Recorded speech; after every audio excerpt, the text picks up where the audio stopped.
TVK Vijay Vijay ఆయన భార్య సంగీత ఇద్దరు కూడా ఏదో మొత్తానికి గొడవలు పడ్డారు. విడిపోవడానికి ఇప్పుడు ప్రయత్నాలు జరుగుతున్నాయి, కోర్టులో కేసులు నడుస్తున్నాయి. ఇదంతా ఓకే, భార్య భర్తలు అన్నాక ఇవన్నీ సహజం. సరే, వాళ్ళు విడాకుల వరకు వెళ్ళడమే ఇప్పుడు చర్చనీయాంశం.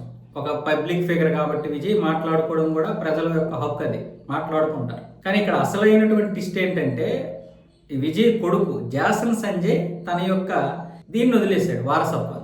విజయ్ వారసత్వాన్ని కొడుకే వదిలేశాడంటే, ఒకటి విజయ్ ఎలాంటి వాడు, లేదా కొడుకు ఏదైనా పొరపాటు చేసి ఉండొచ్చు, తొందరపాటు అయినా పడవచ్చు. కానీ అంత చిన్నవాడైతే కాదు జాసన్ సంజయ్. ఇప్పుడు మన సందీప్ కిషన్తో ఒక సినిమా చేస్తున్నాడు డైరెక్షన్.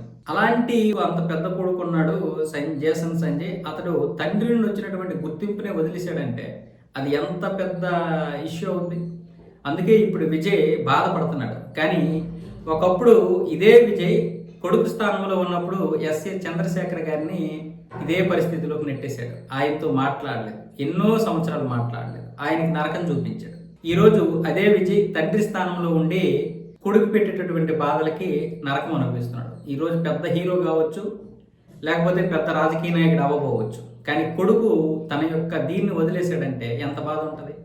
ఎప్పటికీ కూడా ఎలాంటి వారైనా ఆస్తులైనా వదిలేస్తారు, కానీ వారసత్వాన్ని వదిలేస్తారా, ఇనిషియల్ని వదిలేస్తారా, సర్నేమ్ని? ఈరోజు అదే చేశాడు జాసన్ సంజయ్. ఇన్స్టాలో అన్ఫాలోయింగ్ చేశాడు. అలాగే విజయ్ పేరుని తీసేసి తన తల్లి సంగీత పేరు వచ్చే విధంగా ఎస్ పెట్టుకున్నాడు.